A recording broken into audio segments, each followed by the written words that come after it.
जय श्री जगन्नाथ सांग माने आसाम गुवाहाटी डे 7 ब्लॉक को आपण मानकु स्वागत जनाऊे। आज दिन टी बहुत ही खास। आज गुवाहाटी रे हमर लास्ट दिन बुलाबुली सब सरला। आज आम बाहुड़बू ओडिशा।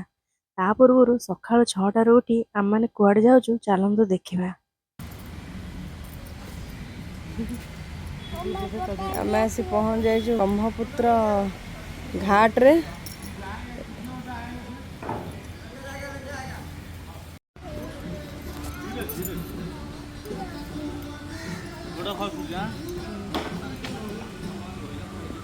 मुझे बंबू धर धर जाऊँ।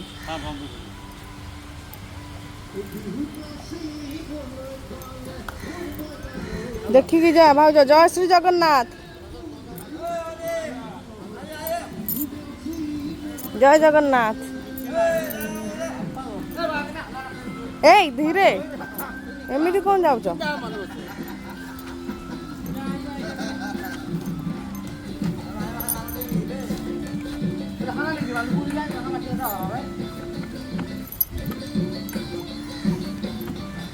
सकाल 6टारू रूम रु बाहरी आम मैंने ब्रह्मपुत्र घाट पाखे आसिक पहुँच जाइलु।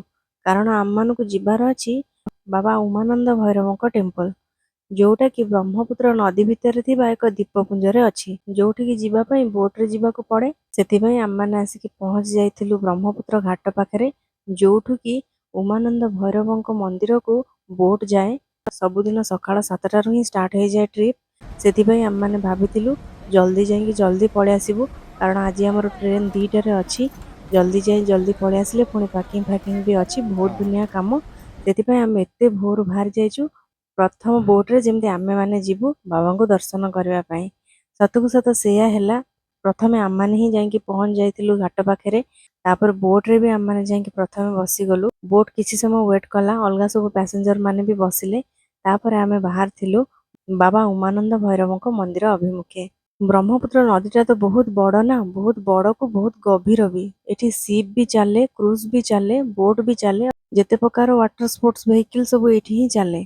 तो कह जाए कि माँ कामाख्या को दर्शन कर सारा परे बाबा उमानंद भैरव मंदिर को जाई बाबा को दर्शन करने निहाती आवश्यक। ताहले जाई माँ कामाख्या दर्शन सफल हुए बोली। एटा मु पूर्व दिन राति गुगल पढ़ी देथिली आ भेरा बाबू को जनईली कि आमे निहाती जीवा बाबा उमानंद भैरव को दर्शन करने को। सेतिपई सखाळे पिला माने सब सोईतिले।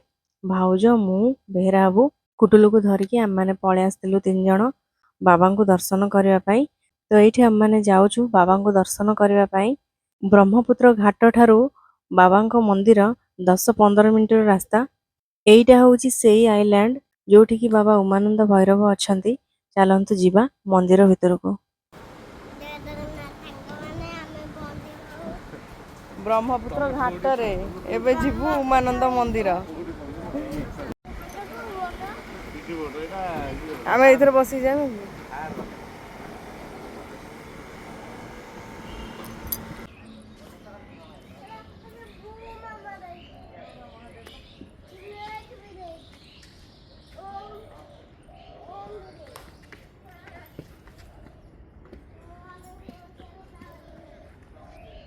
नदी भितर गोटे दीपपुंज आउ से दीपपुंज भितर केते केते बड़ बड़ गछ आउ केते केते बड़ बड़ पत्थर। ता भितर बाबा मंदिर केते सुंदर करी गढ़ाई आपण माने देखंतु। आम मान तो आश्चर्य एते सुंदर करी गढ़ाला केमिति। सबु जाक तो मेटेरियल नदी देकी बुहा की आसुथबो। एठी एते सुंदर टाइल भी पड़ी मंदिर रे। केते सुंदर बाबा मंदिर गढ़ाई। जय प्रभु उमानंद महाराज की जय। उमानंद भैरव गेट बंद ना खोल दो। हमें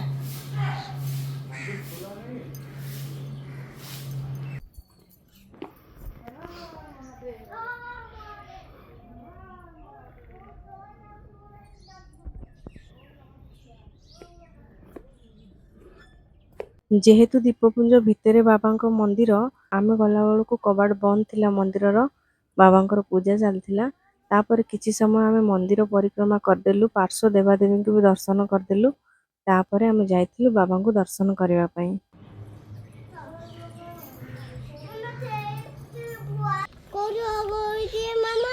से भीतर महाकाल मंदिर।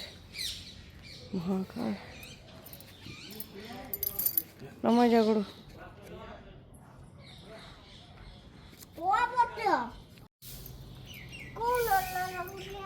ଏଠି ରୋପୱେ ବି ଅଛି।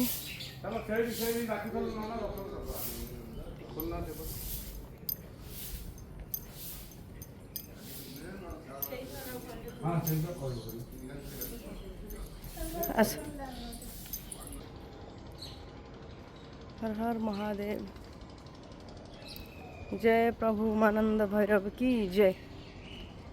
एठी कहते कि माँ कामाख्या को दर्शन कला परे प्रभु उमानंद भैरव को दर्शन करने कथा जोटा कि आमर ये ब्रह्मपुत्र नदी भितर गोटे आइलैंड अच्छी पिकक आइलैंड तारी भितर प्रभु उमानंद भैरव अच्छा तांको दर्शन कले ही माँ कामाख्या यात्राटा सफल हुए बोली कहती से आम सका उठिकी पलि आसचु प्रभु को दर्शन करने।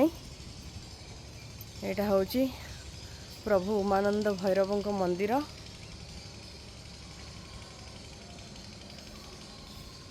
जय प्रभु उमानंद भैरव की जय। आउ यही ब्रह्मपुत्र नदी भितर गोटे सबुठारु बड़ आइलैंड अच्छी जोटा कि आमर वर्ल्ड सबुठारु बड़ रिवर आइलैंड रिवर भितर आइलैंड सेटा वर्ल्ड सबुठारु बड़ सेटा माजुली आइलैंड सेटा किंतु एठू बहुत दूर अच्छी। आम तो आज रिटर्न करूँ भुवनेश्वर ट्रेन अच्छी तो जहाँ भी हो आम टे ब्रह्मपुत्र नदी भितर यही पिकक आइलैंड को आसिलु आ प्रभु उमानंद भैरव को दर्शन करके एबे जाऊछु। जय प्रभु उमानंद भैरव की जय। रोपवे भी अच्छी सबुआड़े नदी गोटे जगार आइलैंड ना नहीं। एठी बाबा को दर्शन कर सारी आम मैंने फेरुचु ब्रह्मपुत्र घाट को सेठारु ही कैब बुक करके आम अपार्टमेंट जीवु। घाट पाखे पहुँचला परे जेहेतु पेट पूरा खाली थिला बाबा को दर्शन करिवु बोली किछि भी खाई नथिलु। प्रथमे आखु रस देखिलु सेठारे रही समस्ते ग्लास ग्लास आखु रस पीलु तापर आम बाहर थिलु टैक्सी स्टैंड को कारण एठी जोठी ना सेठी गाड़ी केबे रुहेनी पिकअप करबा पई सेति पई हमकु टिके चालिकी स्टैंड पाखु जिबाकु पड़ला। आसिला बेले गुवाहाटीर मार्केट देखिलु जोटा कि सबुठु बड़ मार्केट गुवाहाटीर ब्रह्मपुत्र घाट कूल थाए। सकाळ जेहेतु थिला सब दुकान बाजार बंद थिला सकाळ 9टा 10टा रे ही खोले राति जाके। एठी केते सारा वेराइटीर फुल सब अछि देखंतु। तापरे आमे कैब बुक करके पहुंच जाइथिलु अपार्टमेंट रे। आपण मानको वीडियोटी भल लागिथिले निहाती गोटे लाइक कर देबे। रहिली संग माने जय श्री जगन्नाथ।